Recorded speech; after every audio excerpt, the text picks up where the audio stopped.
am an econ major at Duke. I'm currently a junior. So, okay, my name is Michelle. I am an econ major at Duke. I'm currently a junior, and I studied abroad my sophomore year in Istanbul. So if anybody has any questions, they can put them in the comments page, and otherwise I'll just start from any questions that come up in the group chat.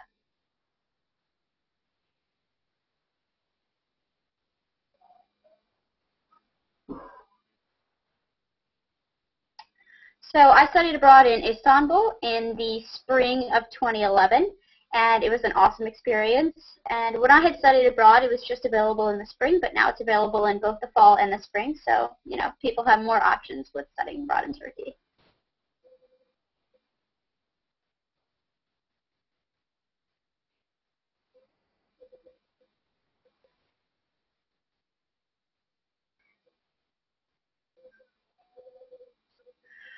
So the study abroad application varies based on which program you want to do. If it is a Duke In opportunity, you apply directly to the Duke In opportunity. And for the most part, if the Duke In application accepts you, they then forward it on to the university that you'll be correlated with while you're abroad.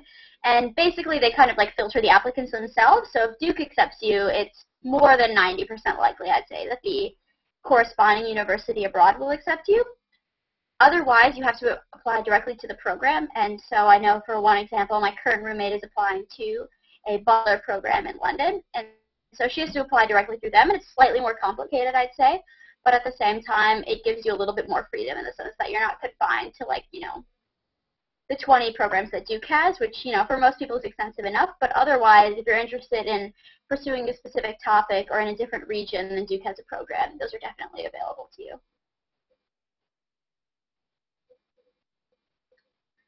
So abroad, I took 4 courses, and one of them was the language of the region, which was Turkish. And I guess it depends on your program, but for our program, everything was taught in English, but we were required to take a Turkish class.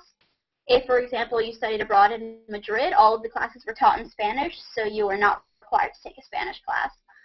So that's something that varies by program. And another thing that we were required to take was to take a philosophy class that was sort of, you know, a cross-cultural discussion on religion and philosophy between the East and the West. And once again, that's something that varies by program, whether or not you're required to do. But the other 2 electives were up to us, and we could take anything that we wanted. I took a drama course and a corporate finance course. Corporate finance because I'm an econ major, and drama just because it sounded fun. I had friends that took American history. I had friends that took Turkish history. I had friends that actually just took 2 econ courses, like central banking and corporate finance. So for the most part, I think you'll have at least two courses that are up to your discretion, whether you want to apply them to your major or your electives or whatever it is that you want to apply them to. But I'd say that it's probably pretty common to have at least 1 course that is required by your program. Whoopsie. Yep, that's me. I see me. Yeah, I'm there. I'm going to start. Okay, I'm there. Bye. Hi. I'm gonna leave now. Okay, so how do credits work with study abroad? Do they transfer? And once again, I think that it's a little bit easier if you do a Duke In program, in the sense that you don't have to fill out any paperwork and then just directly transfer to specific Duke courses. They just give you a course number and it shows up on your transcript. If you do it with another university, then you have to kind of coordinate with that university what course counts as what number with that university, and then you have to do a second step, which involves it transferring to Duke between, you know, for example, Butler and Duke. Yeah. Also with another university, your grades don't transfer. You just get credits for it, but you don't actually get GPA points, and it doesn't affect your GPA. It's just credits for taking those classes. Right. Whereas with the Duke In program, it does affect your GPA. So that's also something to take into consideration.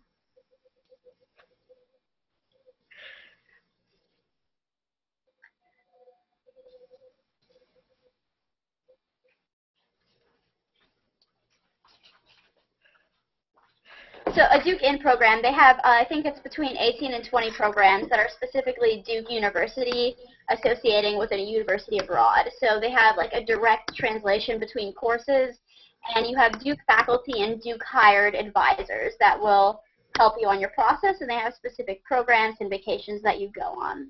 So it's different than a Duke approved program, which would be a program that's hosted by another university that Duke has previously approved.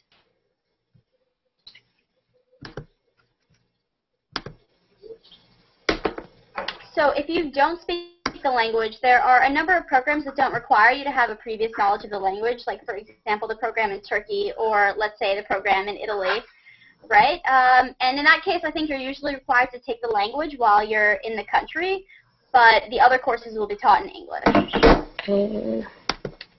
Oh, okay. Okay, oh, also, since I'm kind of late, I feel like I should probably introduce myself. So my name is Patrice Coleman. I'm a junior at Duke. I did 3 study abroad programs.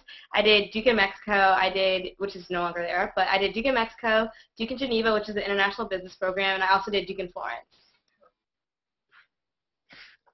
So, yeah. So basically, you don't have to worry about whether or not you speak a language. You can probably find a program that fits what you want. If you are really interested in language development, you should focus on a program that has courses taught in that language. But otherwise, if you're just interested in, like a completely different culture, then you can definitely find those as well. Mm-hmm. And I found with me, because I actually did a language study abroad program, and I did a non-language study abroad program. And with the language study abroad program, it was really great to be able to, like, kind of transfer what we learned to the classroom into the actual culture and talking with people. But I definitely didn't have any problems when I was in Florence trying to communicate, because a lot of people across the globe really speak English, and if you try, they will attempt to understand whatever you speak to them. So I really didn't have a problem communicating when I was abroad.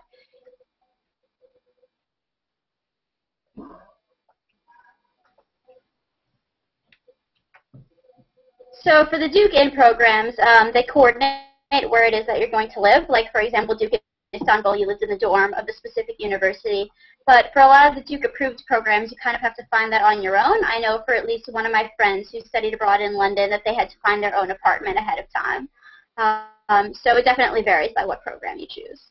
Mm-hmm. And it can be a range of different living situations, because I know one of my friends in Duke in Madrid, she had a homestay, whereas I actually lived in Duke in Florence. There was a villa outside the city, and we all kind of lived together in this gorgeous villa that was more of a dorm type situation. So it also ranged between the programs, even when it's arranged for you, where you actually live. It'd be like dorms at a university, homestay, or like kind of your own villa in Florence. So.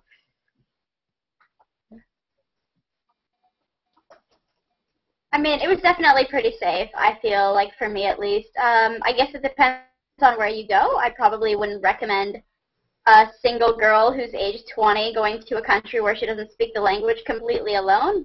But I don't think that I didn't face any issues, at least, so. Okay. And just the question with that was, how safe do you feel like it is to travel alone? So definitely, well, traveling to and from Europe was definitely easy, because you're going from a lot of major international airports. And if you want to travel over with people, it's easy to arrange to meet up with people leaving from nearby cities if you want to travel internationally together. But also with actually traveling during the program with the weekends, I never really tried to travel alone personally, because people are so eager to really take weekend trips. You'll find out quickly that there's a lot of people to travel with. So it's usually more fun to travel with friends and people in the program. So I didn't really have a problem arranging people to travel with. So I mostly did that.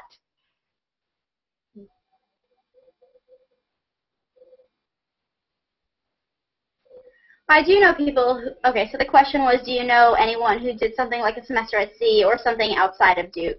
So I definitely know people who have done programs outside of Duke, and I think all of them had relatively similar experiences in the sense that they really enjoyed their study abroad experience and they felt well connected to the location in which they were studying abroad. But I think it definitely did vary in their level of immersion within the program and their connection to the home university that they were, studying abroad with.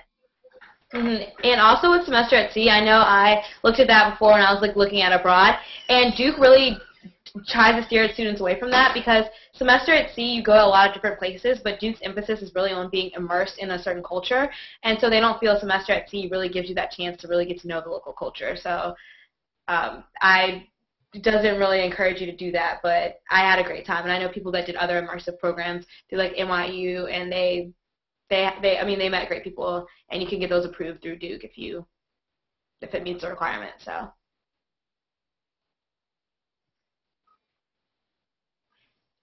Next question, does everyone study abroad? Is there a year when everyone does it? Well, everyone doesn't study abroad, but you'll find that a lot of people do because it's such a great opportunity. You can either do summer sessions or you can do summer sessions, or you can do it during the semester. A lot of people study abroad their first or second semester junior year, but also if that's usually if you're doing like a semester, you'll usually do it junior year. But some people do study abroad second semester of their sophomore year, the rare person. And with the summer sessions, it's a lot more flexible. I know freshmen have done it, sophomores and juniors have all done summer sessions. But with the semesters, it's usually junior year, but some people do it their second semester of their sophomore year. I agree completely. I mean, for the most part, people do it their junior year. It's flexible. You can do it your senior fall or your sophomore spring. I don't think many people do it their sophomore fall or their senior spring, but that's just a function of, wanting to be a Duke during those times.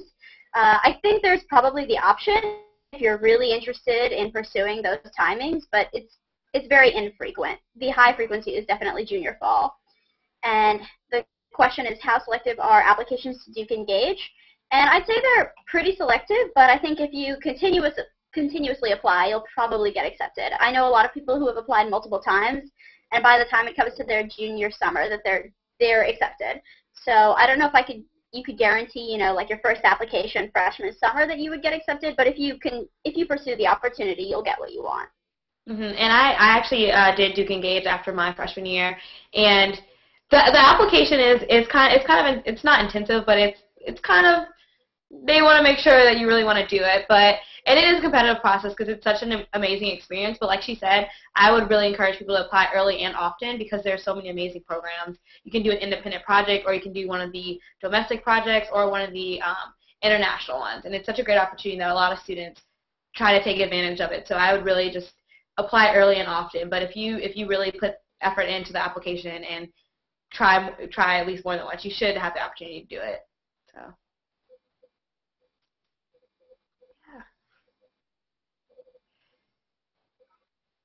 Okay, so this question is, do I have to decide my major at a certain time to study abroad? So if you stay at Duke all of your semesters, you have to declare your major your second semester sophomore year, so sophomore spring. But, for example, I studied abroad my sophomore spring, and the rule was that I had to declare my major before then. So the general assumption is that you will have declared your major before you study abroad. But for the most part, that's not an issue unless you decide to study abroad earlier than normal. Exactly, because you have to, like she said, you have to declare your sophomore year anyway, second semester, so.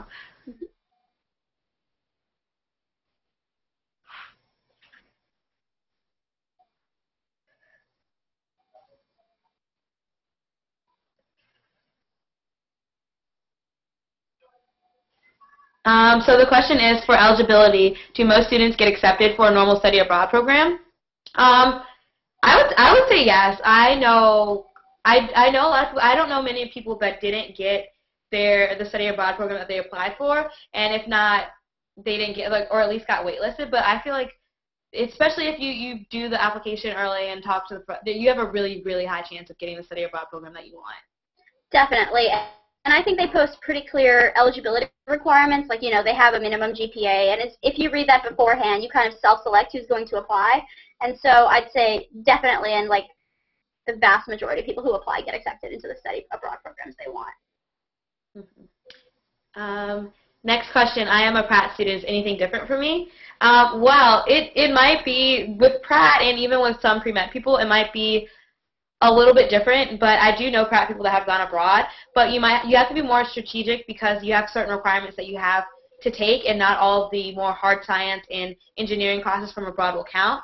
But I definitely know someone who studied abroad their junior year in Pratt that that studied abroad in London and took engineering classes. But you have to make sure to really check with your counselor and see what credits will transfer and see what programs will offer engineering courses, or work your schedule around when you have a semester where you don't need to take as many engineering courses. But you can definitely still do it. You just have to really be more strategic about making sure you're getting your requirements in. Exactly, because just in general, being an engineering major, you have fewer electives, so you really need to decide that you're going to take kind of all of your electives while you study abroad, or you need to be aware that the program that you choose needs to have courses that count towards your engineering major. Okay, so the next question is, do you need to have an academic connection to the specific Duke Engage program you would like to partake in? In other words, does it help that your major connects with the specific Duke Engage program, or does it not matter? You can answer. Okay. Well, it doesn't. I feel like with Duke Engage, it really, especially with the application, they're really looking to make sure that you have an interest in the program and that you really are passionate about civic engagement, because that's really what it's about. So it could help insofar as that if you have a major related to Duke Engage, that means you really have an interest in that, but it's not a requirement. It's really just having a passion for what the program's going to do and having a passion for civic engagement. That really matters more than your actual major and whether or not it's related to the project. Okay, so the next question is, what is the cost to study abroad? So the flat cost is basically it costs you no more than it costs you to attend Duke. So if you're on financial aid, they will in some way sponsor the cost so that it's the same as whether you attended Duke or not.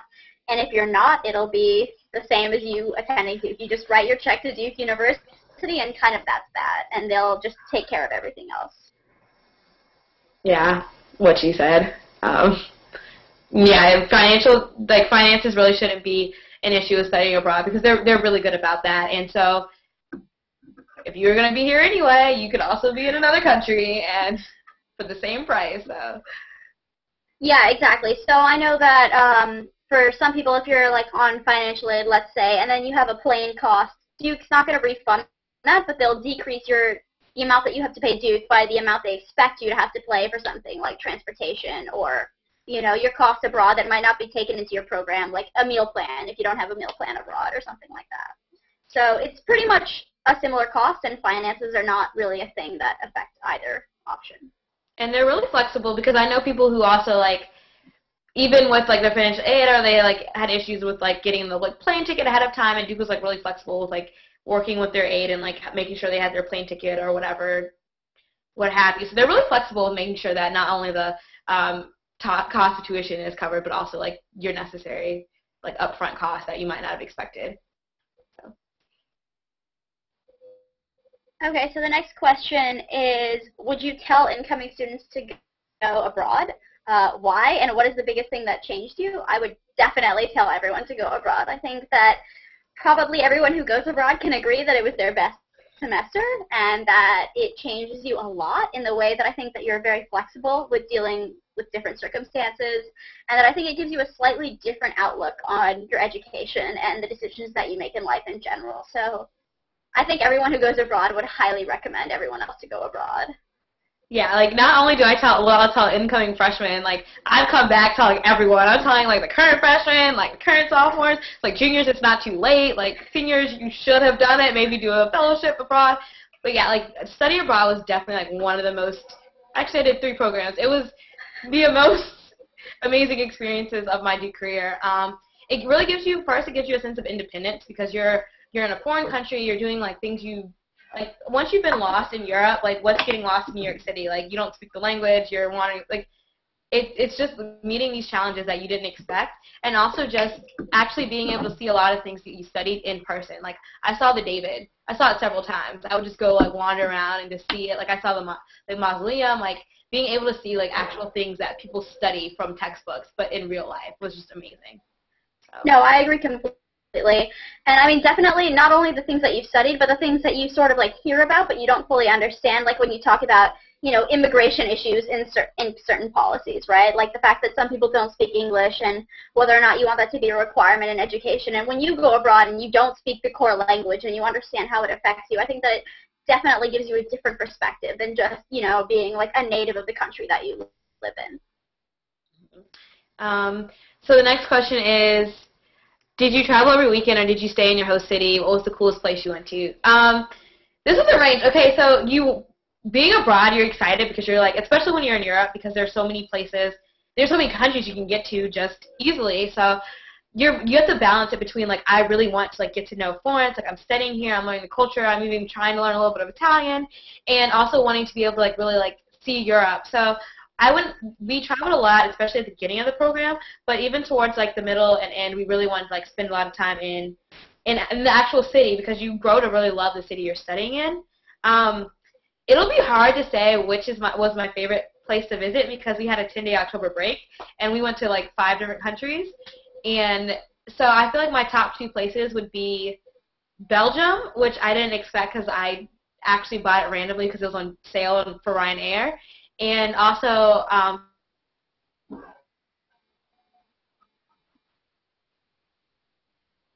So I think it definitely depends on your program and the situation, because for example, so we studied abroad in I think those are like my top two like trips I took all abroad. Yeah, so when I was studying abroad, so most people stayed primarily in Turkey every time they traveled. I think we traveled a lot independently within the country, but I think that a lot of people really did fall in love with their host city, and I think that that's something that Latrice said as well. Like, you really kind of, in some way, you romanticize it, but you just feel a lot of attachment towards it because you finally feel like towards the end you understand the culture and you understand the transportation and you really feel like a part of that city.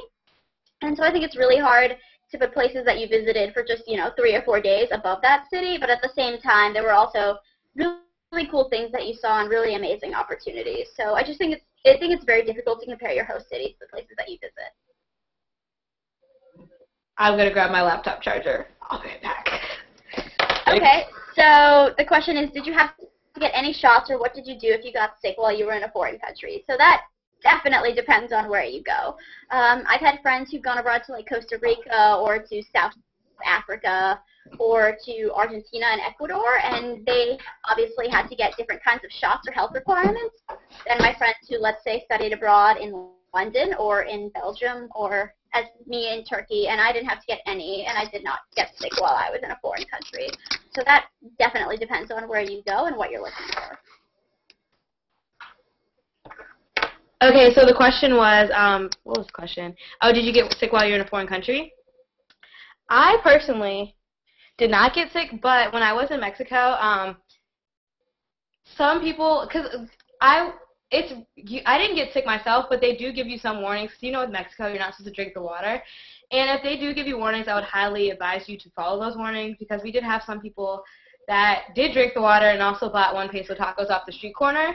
And so they did get sick, but I feel like if you're cautious and follow the rules, and like someone tells you not to drink the water, if you don't drink the water, you shouldn't get sick. If you follow like the health requirements of the place where you are, and some places are more third world than others, then you should be fine. Like, you should be fine.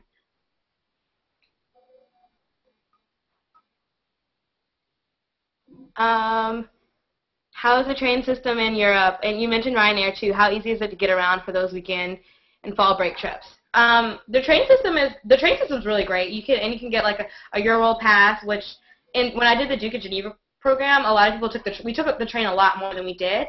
But it's really great. It's really easy. You can get different passes. You can get the more regional one. You can get the international one to go across Europe.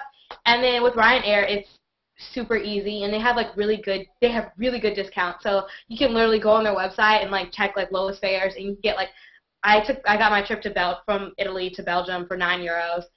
The one thing I would recommend is they are very strict about their baggage requirements. So if you're trying to take a carry-on, your American carry-on will not fit. It will not fit. It's like the size of a backpack. So pack light, otherwise you'll end up like checking your bag and getting a lot of like extra fees you didn't expect. Other than that, they're really great, convenient, and they go to a lot of places.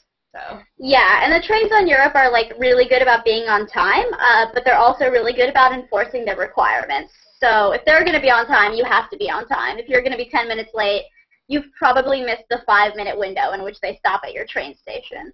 So it's definitely really easy as long as you're aware of the fact that you're traveling. If you just kind of want to walk in leisurely, it might be a little bit more difficult, but otherwise it's super easy to travel. Okay, next question. You mentioned packing. How many suitcases did you bring with you for a semester? So this is interesting. I tend to be an overpacker, but what happened was, because I was going between abroad, I did my abroad programs back to back, so I was going between abroad programs, and I ended up leaving like a huge suitcase back in America and of my stuff that I missed, and so I ended up taking like one big suitcase, another suitcase, a smaller suitcase, and a carry-on in my backpack. But I know some people that brought like four large suitcases, but it really just depends on it depends on you as a person. You really you need to pack everything and then take out like 2/3 of what you think you need, because you don't need all that, and you'll probably want to shop some over there too. That's definitely true, and I think just the key part is to take into account the weather that you'll be facing in the country, right? So if you're going to be in like a predominantly warm climate, you probably don't need 3 winter coats and like 4 umbrellas. So just, take that into account and kind of like take down the things that are, extremes. But for the most part, I think, I think the requirement is 2 check-ins and 1 carry-on for like an international flight. So just if you follow that, you'll be fine. Yes, you should be very fine.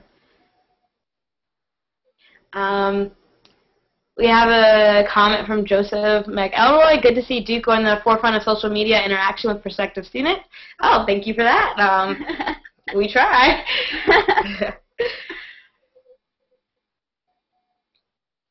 Do you want to share your? Okay, so yeah, go.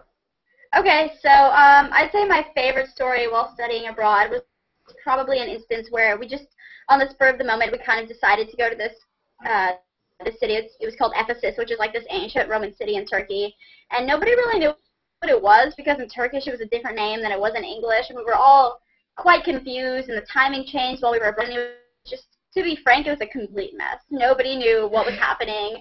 Nobody was clear on where our hotel was in the city, but just the fact that all of the Turkish people were willing to help us out. Everyone was so very friendly. There was like a group of 11 of us, and we were all just really close and really good friends. And I feel like that really just made you flexible with what was happening. We just all carried our suitcases to dinner because we had no idea where we were staying, and we were just hungry. And I just felt like it was a very good instance of a study abroad experience. Like you're in someplace completely different, you have brand new friends, but everyone is just very helpful and very positive outlook.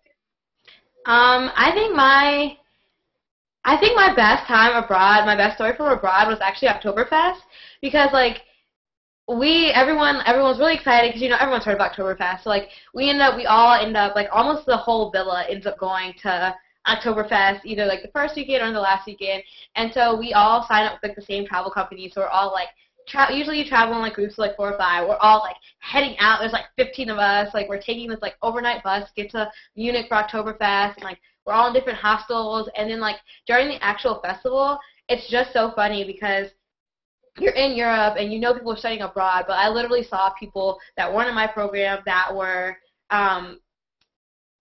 just from like that studying Duke at Madrid. So like I ran into my friends. I saw people from high school, and it was just this random collection of people I never would have expected to see in Europe, just all at Oktoberfest. And so I think that was, that had to be my best time because it was just great. So, yeah.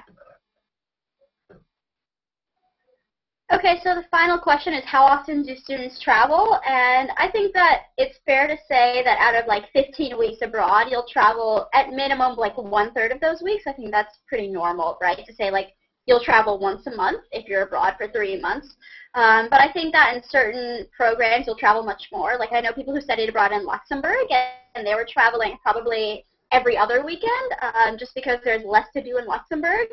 Whereas I know people who were studying abroad in Ecuador, and they only traveled literally maybe 4 times in their semester. So I think that definitely varies based on your location. Mm-hmm. And it'll even vary within the program, because there were some people in my program that like every week you looked up and they were gone, and that was great. But there were also people that like didn't really want to travel, and so you can always, because it's so flexible, you can always find people to travel with or people to stay in the city with.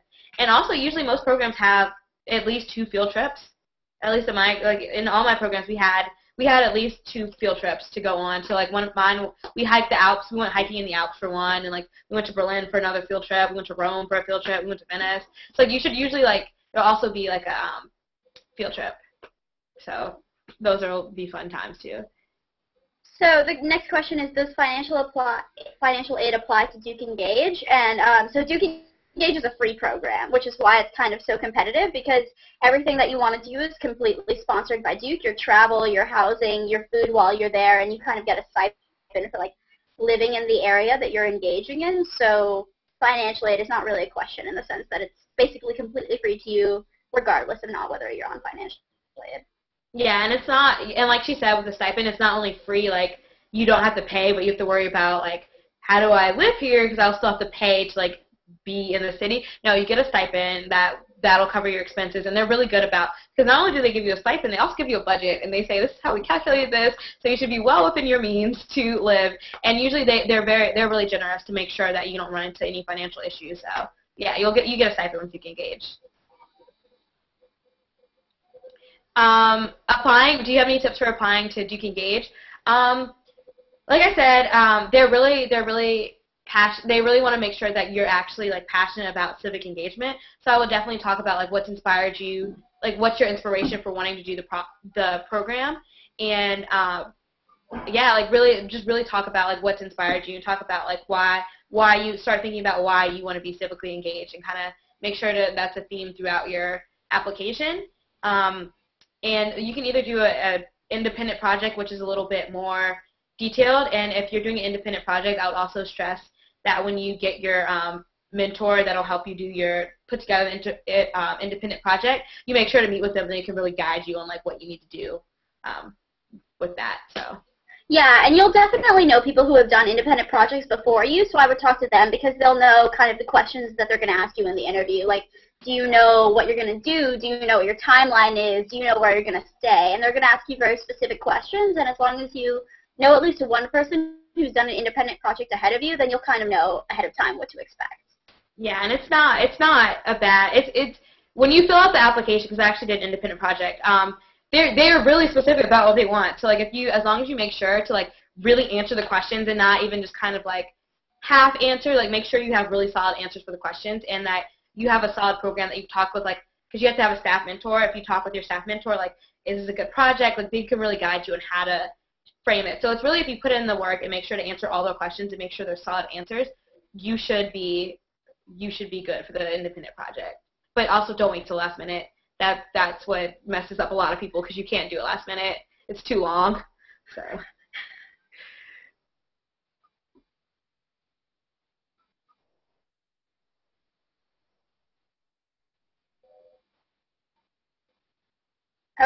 Okay, so I think then we are going to end it. Thanks for everyone who is watching, and if you have any more questions, feel free to either contact the Duke Admissions blog or anybody in particular that you know, and I'm sure they will forward your questions to people who know the answer. Exactly. Yeah. Thanks for tuning in. Honestly, I love talking about, and anyone you meet from study abroad, we love talking about studying abroad, and always. Like, telling people like you must study abroad. So this was fun. And like if you have any questions for us, like I said, like you can forward them to Duke Admissions, or like if you have one specifically for us, like they can forward them to us or just whoever, because there are tons of people that'll be willing to tell you why studying abroad is awesome and so it's definitely. Literally any program you'll want to do, there will be someone who's just so enthusiastic and all they want to do is talk about that program. Yeah. So thanks. Bye. Bye.